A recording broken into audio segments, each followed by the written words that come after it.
Isaiah chapter 53, verses 4 to 6. Ito po ang sinasabi sa salita ng Diyos. Surely, He has borne our griefs and carried our sorrows. Yet we esteemed Him stricken, smitten by God, and afflicted. But He was pierced for our transgressions. He was crushed for our iniquities. Upon Him was the chastisement that brought us peace. And with His wounds we are healed. All we like sheep have gone astray. We have turned everyone to his own way. And the Lord has laid on Him the iniquity of us all. May the Lord add blessing to the reading of His Word. Tayo po'y makakaupo na. Tayo po'y magsimula sa isang panalangin. Aming mga makapangyarihan, kami po'y muling dumarako sa inyong presensya. Minsan pa kami po'y nagkakatipon sa ilalim ng inyong salita. Ang aming dalangin, Panginoon, is that you will address us through the preaching of your Word, and that once again, ipakita mo ang kagandahan at kaluwalhatian ng aming Panginoong Jesus bilang ipinangakong mesyas na aming mababasa sa sulat ni Propeta Isaias. Dalangin namin na makita nga namin ang totoong pagkakakilanlan ng tagapagligtas na ito. At hindi namin kilalanin ang isang puwad ng Kristo, kundi ang totoong Kristo na mula po sa inyong salita, na mula sa inyo sa langit, aming Diyos Ama. Kaya po inihiling namin ang inyong pagkilos sa aming kalagitnaan as we listen to your word. Build up your people, edify the saints, and save the sinners. In Jesus' name, Amen. Amen. Tayo po yung nagpapatuloy sa ating sermon series on the book of the prophet Isaiah. Ito po ang ating Christ at the Center series ng ating church. At ang pamagat po ng ating sermon series is The Messiah according to Isaiah. The Messiah according to Isaiah. Sa mga nakalipas pong pag-aaral ng sulat ng Propeta Isaias, nakita natin na ipinapakita o ipinrophesy ng propeta ang katotohanan na ang Diyos ay nangako ng isang mesyas sa kanyang bayan, ang Israel. Specifically, when we look in this chapter 53, talagang napaka-explicit na ng pagsasabi o ng panulat ng propeta patungkol sa lingkod ni Yahweh na magdadala at magbabata ng kasalanan ng kanyang bayan. Pero alam niyo po, kung tayo bilang mga mananampalataya, ganun ang tingin natin sa chapter 53 ng Isaiah, hindi po ang mga Hudyo. In fact, ang chapter 53 po ng book of Isaiah is considered the forbidden chapter of Jewish theology and literature. Para sa mga Hudyo, ang kabanatang ito, in the book of Isaiah, ay isang kabanata na hindi dapat basahin ng mga Hudyo. In fact, sa kanilang po mga pananambahan, sa mga synagogues, ang chapter 53 po ay hindi binabasa. Diba tayo, pag worship service, meron tayong scripture reading, public reading of the scripture. Pero sa mga Hudyo, hindi nila babasahin ang chapter na ito. Hindi lang yun, dahil hindi nila binabasa, syempre, hindi rin nila itinuturo. Hindi rin nila ipinapangaral. Bakit kaya ganun ang kanilang pananaw pagdating sa kabanatang ito?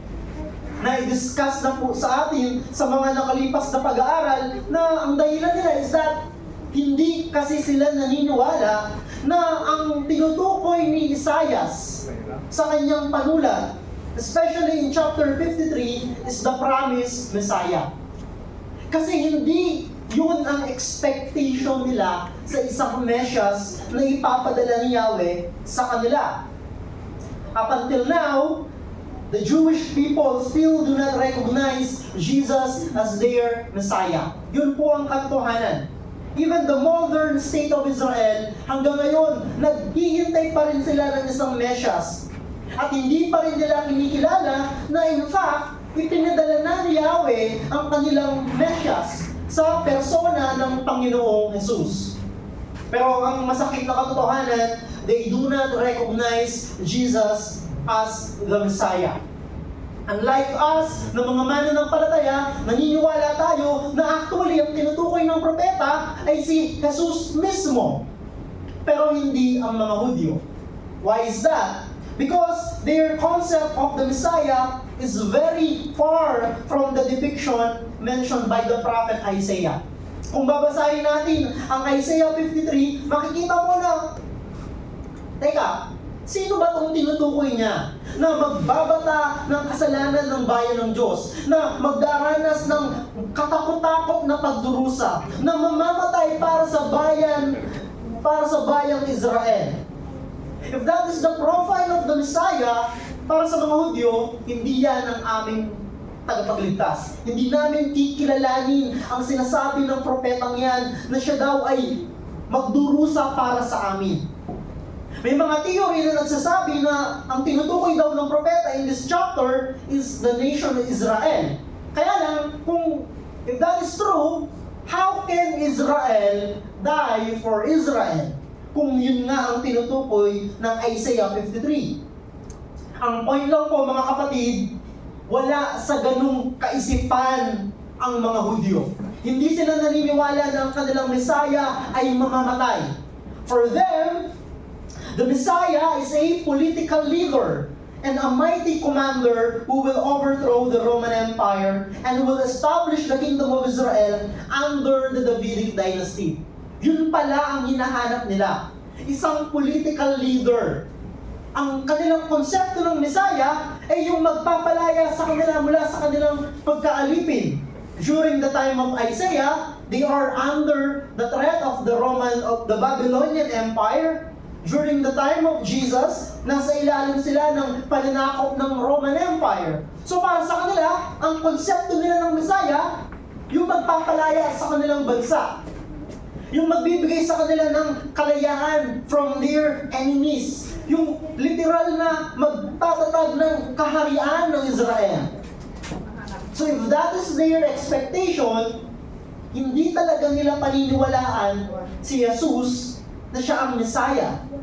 Kasi si Jesus, hindi siya mandirigma. Hindi siya political leader.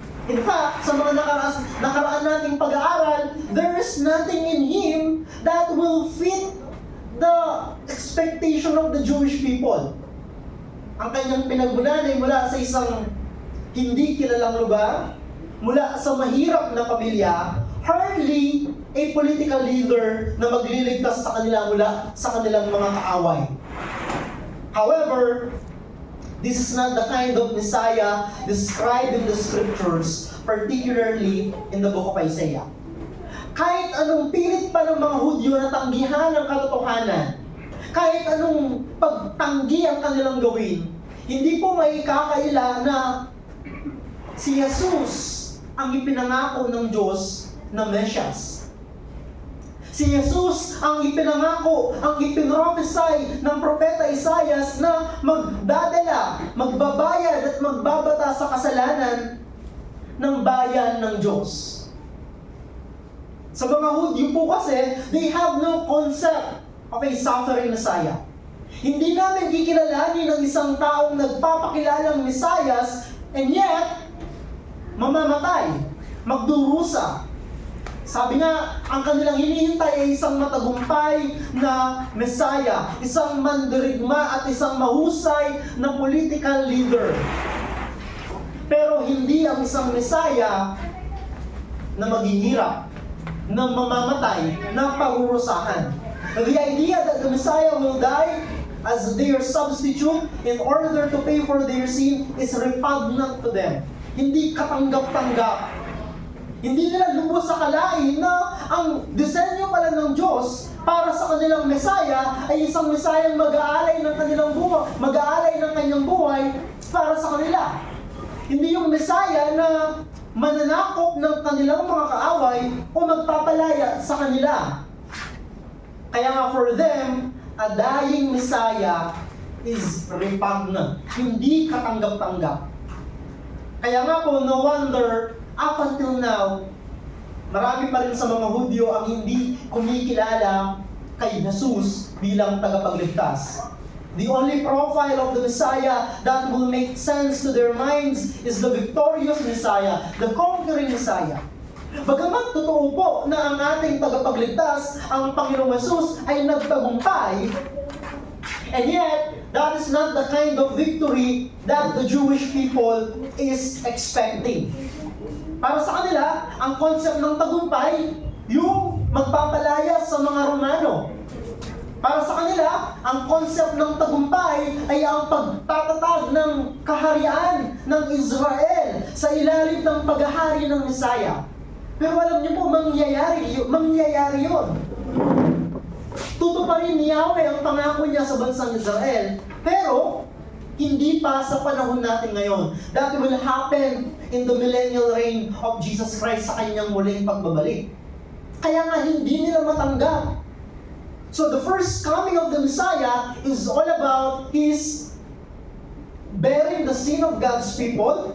The first coming of the Messiah is all about Him suffering for our sin, dying and rising again. Yun ang Mesias na ipinangako ni Isaias. Yun ang Mesias na mababasa natin in Isaiah 53.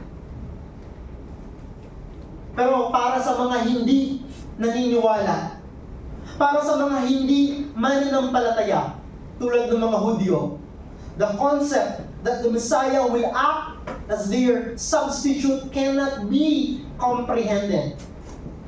Hindi kayang unawain ng isang kaisipan na hindi naniniwala sa Diyos, na hindi naniniwala sa Kanyang salita, na ang pagliligtas pala niya ay sa pamamagitan ng kamatayan ng Kanyang anak. And even po sa panahon natin ngayon, hindi kayang unawain ng mga taong hindi kumikilala sa Diyos ang katotohanan ng Ebanghelyo. Hindi nila kayang arukin sa kanilang mga kaisipan na ang kabayaran ng kanilang kasalanan ay sa pamamagitan ng pag-aalay ng buhay ng Panginoong Hesukristo. Tulad ng mga Hudyo noong panahon iyon at maging sa panahon natin ngayon, madami pa rin mga tao ang hindi kumikilala. O kung kumikilala man, mali ang pagkakilala sa Panginoong Jesus. Pero alam niyo po mga kapatid, we cannot escape that fact because the text before us is very clear that Jesus is the Messiah.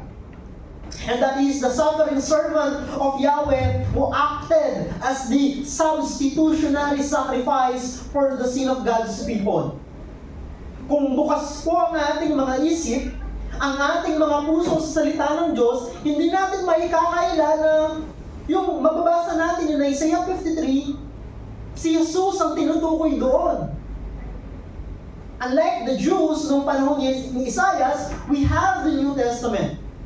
At alam niyo po, pag nagbasa kayo ng New Testament, isa sa mga pinaka-kino-quote na Old Testament book sa New Testament ay yung Book of Isaiah. Madaming mga sinulat si Isaias na kinote din ng mga writer ng New Testament at ini-apply nila kay Jesus. So, sa mata ng New Testament, sa mata ng mga apostol, malinaw ang sinasabi ng propesiya. Malinaw ang itinuturo at ipinangaral ng propeta Isaias. This is about Jesus Christ. He is the one who came to act as the substitutionary sacrifice. Ibig sabihin, siya ang pumalit sa ating kalagayan. Siya ang kumuha ng ating pwesto upang nang sa ganon, hindi na tayo ang maparusahan sa ating mga kasalanan. Jesus took our sin and guilt upon Himself so that we may stand guiltless before God. Kaya ngayon ang tingin sa atin ng Diyos bilang mga mananampalataya ng Panginoong Hesus ay hindi na mga makasalanan.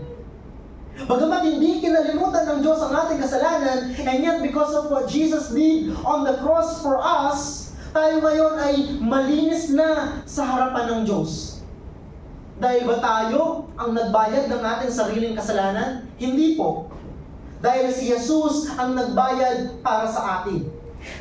Ang akala ng mga Hudyo, nang namatay si Jesus sa krus, parusa ng Diyos sa kanya yon. Akala nila namatay si Jesus sa krus dahil sa kanyang sariling kasalanan.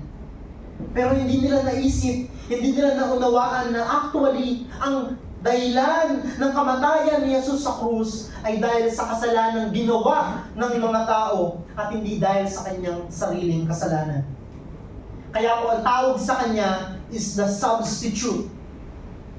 Siya ang umako ng ating parusa. And that substitutionary act of Christ is the essence of what He did on the cross for us. Ipinalit niya ang kanyang sarili para sa atin. So let us look our text. 3 things po ang nais kong ibahagi sa inyo. Number 1, trust Jesus as the sin-bearing sacrifice for our sin.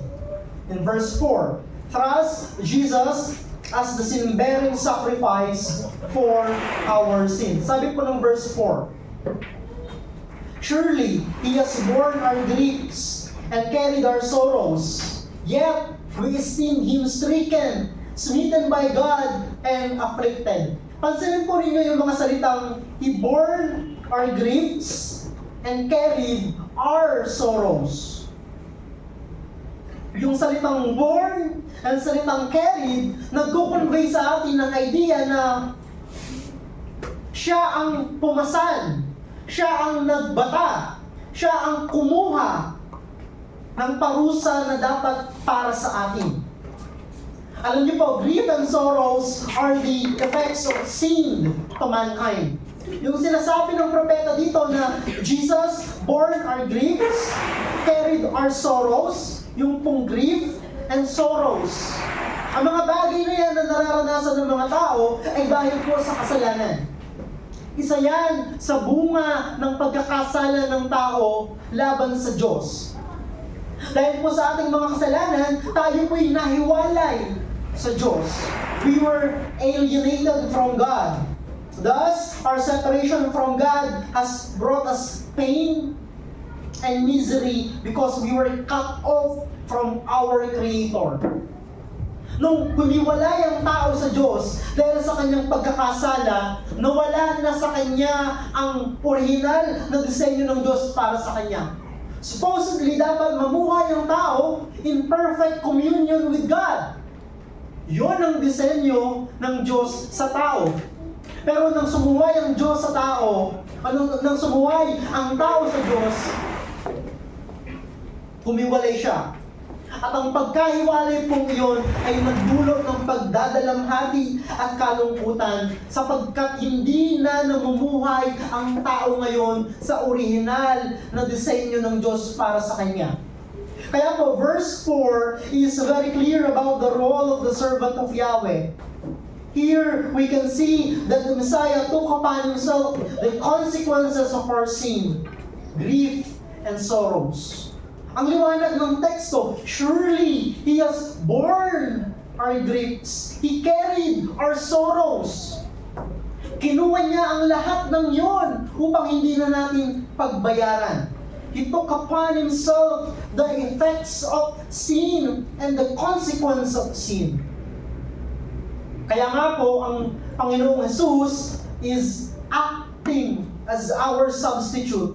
He bore the effects of sin upon Him. He is the sin-bearing sacrifice of God's people. Siya ang nagbata ng ating mga kasalanan. Siya ang nagdala ng ating kasalanan doon sa krus. Hindi siya dapat ang nandoon kung tutuusin. Tayo dapat ang nakapako sa krus. But because of the nature of His sacrifice, because He is the one that will substitute for us on the cross, yun po ang nangyari. Dinala ng Panginoong Jesus ang ating mga kasalanan sa krus. Ipinako ang Panginoong Jesus sa krus na dala-dala ang kasalanan nating lahat. Kasalanan ng mga hinirang ng Diyos, ng lahat ng mananampalataya.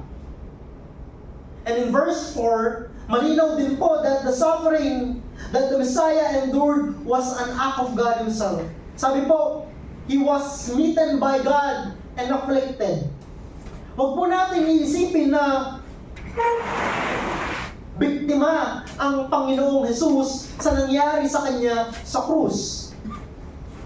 Actually, ang Kanyang ginawa na pag-aalay ng buhay sa krus ay dahil po sa Kanyang pagsunod sa kalooban ng Diyos. Sabi ng iba, bakit hindi na lang patawarin ng Diyos ang kasalanan ng mga tao? Bakit kailangan pang may kabayaran sa kasalanan? Ang sagot po dyan is that ang Diyos po ay isang banal na Diyos. Ang Diyos po ay isang makatarungang Diyos. Imagine yourself, nasa isang korte ka, at pagkatapos sinabi ng judge na hindi na niya parurusahan yung nagkasala dahil isa raw siyang mapagmahal na judge. Would you consider that judge as a good judge kung palalayain niya ang isang kriminal at hindi niya ipapataw ang parusa na naaayon sa batas? Siyempre, hindi po. How much more ang isang puro at perpektong Diyos? That's why nangangailangan na merong kabayaran sa pagkakasala. Pero totoo din po na ang Diyos na ito ay isang mapagmahal na Diyos. Kaya nga po, imbis na tayo ang maparusahan, imbis na tayo ang ipako sa krus, merong sumalo para sa atin. Merong nagbata nito para sa atin. And that is the Lord Jesus Christ.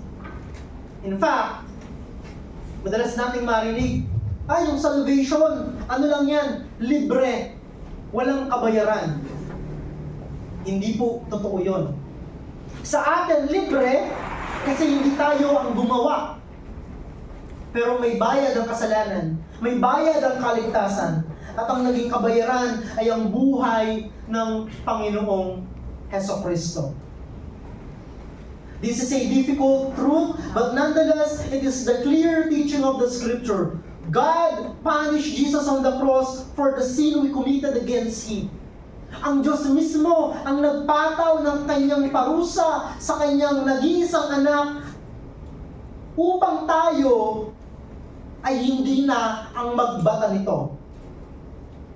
Ipinataw ng Diyos ang kasalanan ng Kanyang bayan sa Kanyang anak on the cross so that we will receive not His punishment, but His blessing. So nakikita niyo po yung dynamics kung bakit tinatawag natin yung Panginoong Jesus bilang substitute. Yung parusa ng kasalanan ko at kasalanan mo napunta sa Kanya. Upang nang sa ganon yung Kanyang katuwiran at kabutihan ay mapunta sa iyo. Nagkaroon ng pagpapalitan. Upang nang sa ganon, tayo na makasalanan ay maging matuwid sa harapan ng Diyos. And because of His love for His Father's glory, Jesus willingly submitted Himself to the just punishment of the Father in order to remove from us the wrath of Almighty God. Hindi po madaling katotohanan. And yet, wala tayong magagawa kasi ito ang malinaw na sinasabi ng salita ng Diyos. Nagpasakop ang Panginoong Jesus, nagpailalim siya sa kalooban ng Diyos, at Kanyang tinanggap ang matuwid na parusa ng Diyos upang nang sa ganun yung parusa na dapat para sa akin, na dapat para sa iyo, ay mawala mula sa iyo. In other words, Jesus Christ absorbed the wrath of God on our behalf. Yun po ang nangyari sa krus. That is the transaction between God the Father and Jesus on our behalf. Kailangan po natin maunawaan ng tama at maigi ang katotohanan nito upang ma-appreciate po natin kung ano ang ginawa ng Diyos para sa ating kaligtasan.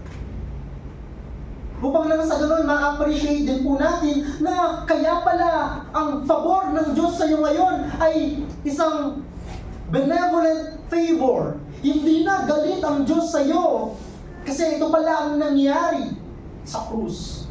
Kaya pala nakakalapit ka sa Diyos na merong kalakasan ng loob at alam mo na tatanggapin niya ang iyong mga panalangin dahil meron palang nangyaring ganito.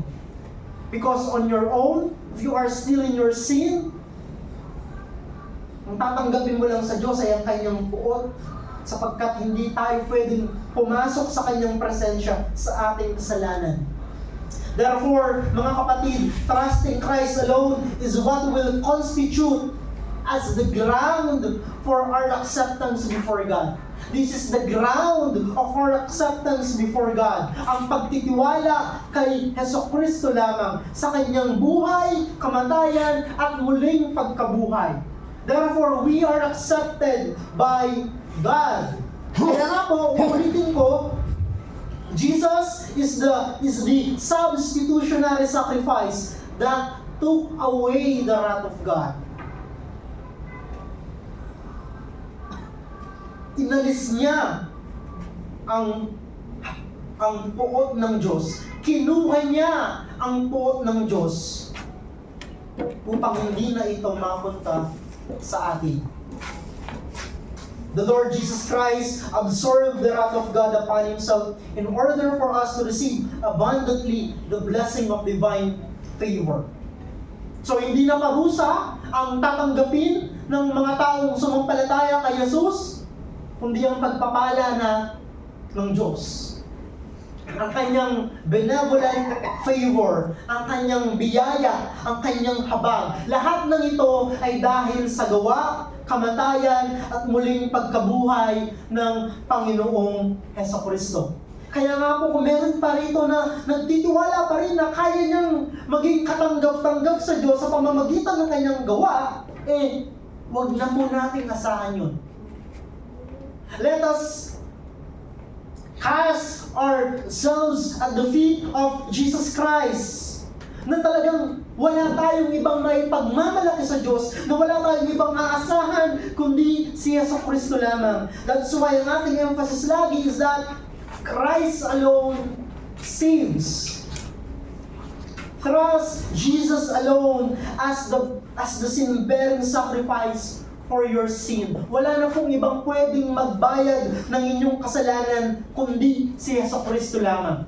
Kaya huwag na po tayong tumingin sa iba, perhaps sa ating sariling religiosity, sa ating sariling good works, sa ating sariling righteousness. Lahat po ng yan ay walang pwedeng iambag sa ating kaligtasan. Only Jesus Christ can save us because He is the only sin-bearing sacrifice that took away the wrath of God from us. So that is number 1. Trust Jesus as the sin-bearing sacrifice for our sin. Number 2 po, in verse 5, ito ang sinasabi, teach that Jesus died in our place to bore the punishment of sin and to undo its effects. Kung mapapansin nyo, same lang actually yung sinasabi ng mga verses na yan. Kasi yun talaga yung gustong yun talaga ang gusto ni Isaias na makita natin. Ipinalit si Jesus para sa atin. Teach that Jesus died in our place to bore the punishment of sin and to undo its effects. Verse 5, but He was pierced for our transgressions. He was crushed for our iniquities. Pansinin niyo po yung sinasabi ng verse. He was pierced para kanino? For our transgressions. He was crushed for our iniquities. Again, mapapansin natin yung dynamics, hindi ba? Siya talaga yung pumalit sa atin. Naging substitute talaga siya. Upon Him was the chastisement that brought us peace. And with His wounds, we are healed. Yung kapayapaan at ang ating kagalingan ay dahil sa Kanyang kaparusahan. Siya ay, ano ba yung Tagalog sa pierce? Parang sinaksak. Pero matindi yung pangalawang line, He was crushed for our iniquities. Lahat ng mga katakot-takot na pagdurusang tinanggap niya ay dahil pala sa ating mga kasalanan. At ang pagpapala ng kapayapaan na ating tinanggap ay dahil pala sa kanyang kaparusahan. At ang kagalingan pala natin ay dahil sa kanyang mga sugat. As we noted above, Jesus died in our place to bore the penalty of our sin. Sa theology, ito po yung tawag dyan. This is the technical term. Penal substitutionary atonement. Ang ibig lang sabihin yan, binayaran ni Jesus bilang ating kapalit ang penalty ng kasalanan. Siya ang nagbayad ng penalty ng kasalanan. At ano po ang penalty ng kasalanan ayon sa Bible? It's death. Kamatayan. Pero yung penalty na yon, hindi na tayo ang nagbayad. Someone paid it for us. Siya po ang Messiah, ang Panginoong Hesukristo. Kaya nga po, gusto kong talagang mag-grasp ng ating mga kaisipan at ng ating mga puso ang katotohanan ito. Jesus is our substitute. Siya ang ipinalit ng Diyos para sa atin. It means that Jesus died in our place instead of us. He was punished instead of us. Kaya, natanong niyo na po ba, bakit kapag mahal na araw, bakit ang Biyernes Santo ang tawag natin Good Friday? Hindi ba magiging good yun kung ang ipinako doon ay para bayaran ang iyong mga kasalanan? If someone paid for your sin, that is good news, hindi ba? Kahit nga lang sa jeep, pag may nagbayad ng pamasahe mo, that is good news. How much more our sin against God? Someone paid it for us. Hindi na tayo ang magbabata ng ating mga kasalanan. Pero we give people the chance to hear the whole truth. Hindi natin ipipilit sa kanila kung ayaw nilang sumampalataya kay Jesucristo. Pero kapag tinanggihan nila ang nag-iisang kabayaran sa kasalanan na ang pangalan ni Jesus, then sila na ang magbabayad ng kanilang kasalanan sa magpawalang hanggang pagkakataon sa dagat-dagatang apoy. Yun po ang masakit na katotohanan. That's why we preach Christ and Christ alone to people. Sapagkat wala ng ibang alternatibong tagapagligtas maliban lamang kay Jesucristo. This is what we mean when we say that Jesus became our substitute. Is that is the payment for the penalty of God's people. Penalty, substitute, atonement. Yan yung po yung mga salitang huwag po natin katakutan kasi nagkukonvey po yan ng mga dakilang katotohanan na nagsasabing ito ngayon ang iyong kalagayan bilang iniligtas ni Jesucristo. Someone paid for your sin so that you can be free. At itong someone pong ito na tinutukoy natin ay merong pangalan. Ang pangalan niya ay Jesucristo. Verse 5 is explicit about the design and nature of the suffering that the Messiah endured. It was designed as a vicarious sacrifice. Ang ibig lang sabihin yan, pangpalit. No? Pangpalit. So merong disenyo ang kamatayan ng Panginoong Jesucristo. Kung babalikan po natin ang verse 5, sabi niya, He was pierced for our transgressions, He was crushed for our iniquities, upon Him was the chastisement that brought us peace, and with His wounds we are healed. Again, notice the dynamics. Ano ang disenyo ng kamatayan ng Panginoong Hesus? Ito daw po ay isang kamatayan na nakadesenyo bilang pangpalit sa mga makasalanan. It was a substitute. Ang ibang term dyan na ginagamit ng mga theologian, vicarious, from the root word vicar, in place of or instead of. Yun ang ginawa ng Panginoong Hesus. Tayo dapat ang nakapako sa krus. Tayo dapat ang parurusahan. Pero because of His love and because of the justice of God, si Jesus ang umako ng ating kasalanan. And this sacrifice is meant to take the place of guilty sinners. Hindi lamang yon, the atoning death of the Messiah was also designed to undo the effects of sin. Hindi lang niya binayaran ang penalty ng kasalanan, pero ang kamatayan ng Panginoong Hesus sa krus ay nakatakda din na alisin ang mga naging bunga ng ating pagkakasala. That's why our griefs and sorrows He carried on the cross. Kaya nga yung last part ng verse 5, mababasa natin na nagbunga ng kapayapaan ang kanyang kaparusahan at nagbunga ng kagalingan ang kanyang mga sugat. Lahat ng yon ay para sa atin. We receive peace from God because Jesus was punished for us. We receive healing sa ating mga kaluluwa dahil sa kanyang pagbabata na ginawa. So yung pag walang kapayapaan, merong kaguluhan, merong digmaan.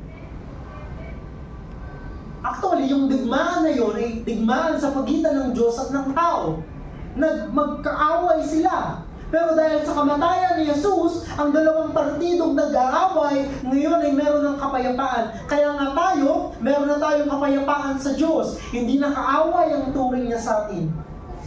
Yun ang ginawa ng kamatayan ni Jesus sa krus. Hindi lang niya binayaran ang ating mga kasalanan, inando din niya ang bunga nito sa atin. We receive peace because Jesus took our chastisement. We are healed because He was wounded for our transgressions. That's why this aspect of the atonement must be taught faithfully in our churches. Lagi nating paulit-ulit na dapat ituro sa ating mga member ang katotohanan ng Ebanghelyo. Na laging ang ating mga preaching must be Christ-centered and gospel-saturated. Kasi po ang gospel po, hindi lang yan ang kapangyarihan ng Diyos para tayo ay bigyan ng kaligtasan. Ang gospel din po ang foundation ng ating spiritual life. So sa gospel nagmumula ang ating kaligtasan, sa gospel din magmumula ang ating paglagong spiritual. Kaya marapat lamang na lagi nating balikan at laging ituro at laging pakinggan ang gospel. Lastly po, in verse 6, ito po ang sinasabi, take hold of the reality that it was the will of God to place in Jesus the penalty of our sin. Verse 6, all we like sheep have gone astray, we have turned everyone to his own way. And the Lord, capital L-O-R-D, kapag nabasa niyo po yung salitang Lord na yon, na capital L-O-R-D, ibig sabihin, ang tinutukoy nila ay yung proper name ng Diyos, Yahweh. Natin translate into English na capital L-O-R-D. Kapag yan nabasa niyo, it means tinutukoy ng author yung mismong personal name ng Diyos na hindi babanggitin ng mga Hudyo.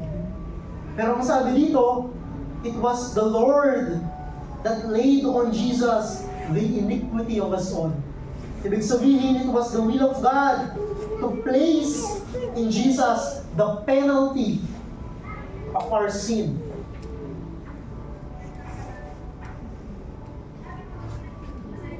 Actually,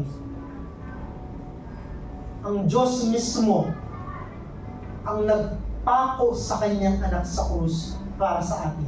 Alam niyo po, hindi yan kayang tanggapin ng mga liberal na theologian at mga scholars. Sasabihin nila, hindi, masyadong primitive, masyadong makaluma, masyadong backward. No, yung mga modern theologian, sasabihin nila, hindi namin ituturo na ang Diyos pala ang nagparusa sa kanyang anak. That is cosmic child abuse. Sasabihin nila. Pero do we have a choice? Sino po ba ang mag-decide ng ating pananampalataya?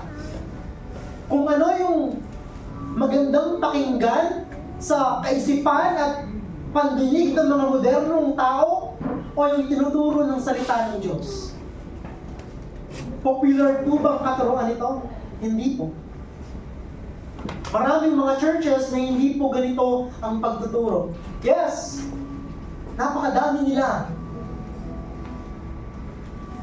Pero yun po ba ang panawagan ng Diyos sa atin? Our job is to be faithful sa salita ng Diyos, ang Biblia. Whether it will be popular or not. Because our audience, our goal is not to entertain people. Our goal is to build up the church.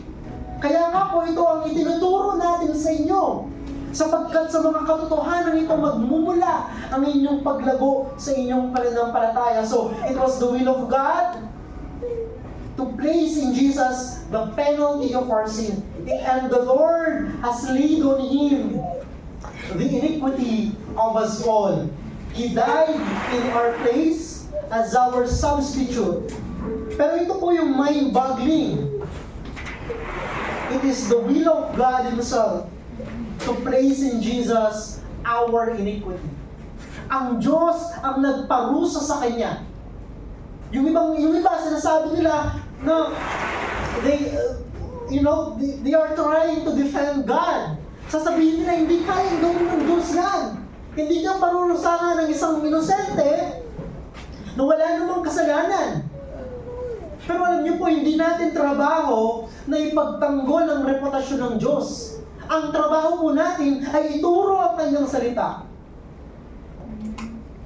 Ang trabaho ng Diyos na ingatan ang kanyang reputasyon at hindi yun nakasalalay whether or not magiging popular ang kanyang mga salita sa mga taong makasalanan or not. Our job is just to be faithful with the Scripture. Ang linaw naman po, hindi ba sabi ng verse 6, the Lord has laid on Him the iniquity of us all. This is called double imputation. Our sin was laid on Jesus, and the righteousness of Jesus was imputed to us. Double imputation. Inilapat sa atin ang katuwiran ni Jesus.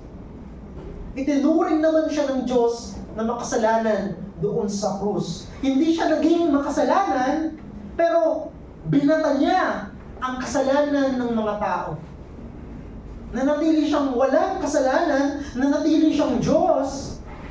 When He was on the cross, kaya nga siya lamang yung qualified na magbayad ng kasalanan ng tao. Kasi siya lang yung walang kasalanan. Kasi ang hinihiling ng batas ng Diyos is a perfect sacrifice. Kaya nga po ang Panginoong Jesus, kinakailangan din niyang maging tao. Kasi kung Diyos siya at hindi siya naging tao, how can God die? That is impossible. Kaya nga po, the Lord Jesus Christ is a unique person. The God-man. So nung namatay si Jesus sa krus, sino ang namatay doon? The right answer is the God-man. Ang Diyos na tao, ang Panginoong Jesucristo.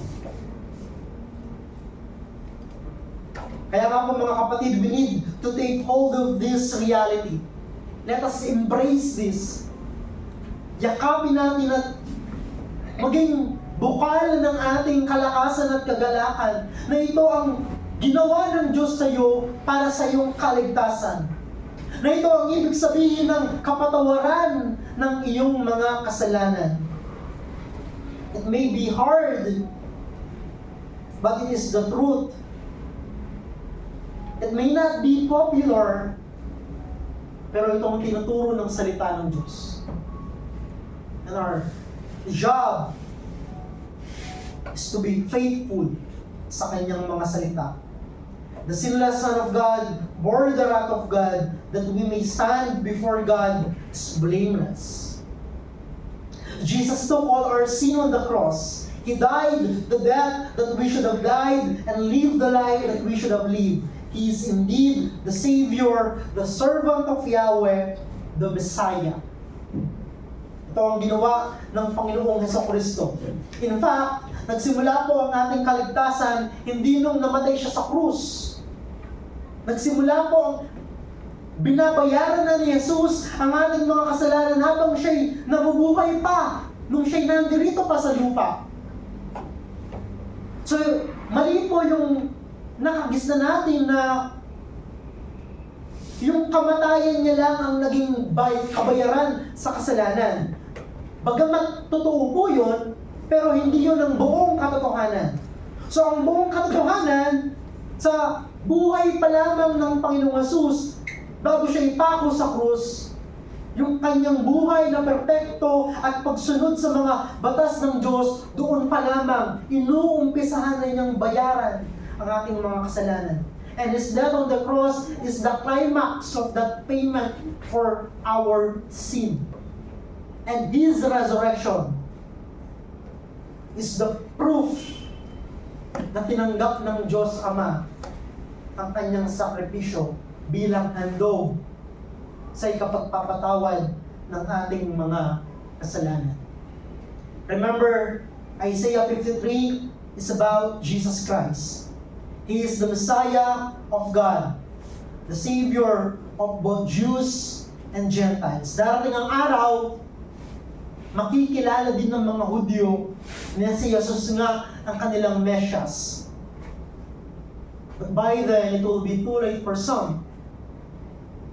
I hope, hindi po ito ang maging huli para sa atin. He is the servant of Yahweh who bore our sin on the cross. Tayo po'y manalangin. Aming Amang makapangyarihan, kami nagpupuri sa inyo. Salamat sa inyong biyaya sa amin. Kami dumadalangin na ang mga katotohanan ito na amin pong narinig ay magbunga ng isang buhay na nakahanda na sumunod sa inyo. Pagpalain mo po ang aking mga kapatid dito sa GCF Pampanga West na talagang magkaroon po sila ng pagkauhaw sa mga katotohanan nito. May these truths be the spring of our growth and our joy as a church. All for your glory and the good of your people. This is our prayer. Amen and amen.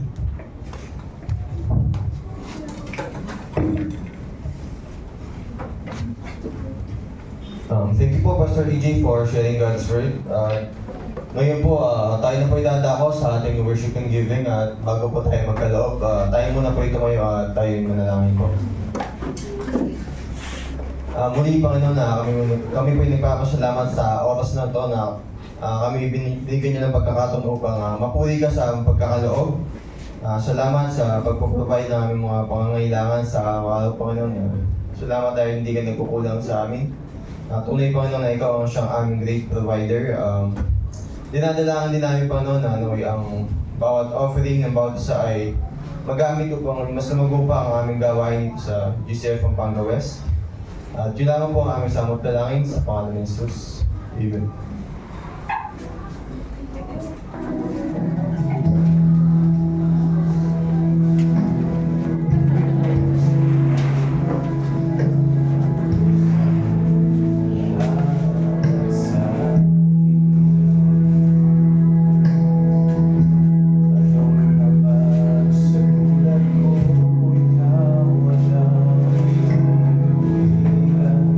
At ako'y pagkawari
you po for faithfully giving sa ating Panginoon.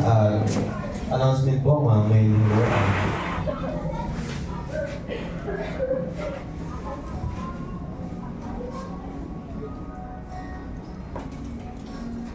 Yan po sa ating mga ministry opportunities. June 2 po, recognition of newly baptized believers po, lunch of prayer and family hour. During worship service po ito at June 16 po, church orientation para po sa mga bago at after worship service naman po ito gagawin. At tayong bago ngayon. At kung wala na po ibang announcement, tayo na po dadako sa ating closing prayer and benediction. Next na po tawagin si Pastor EJ.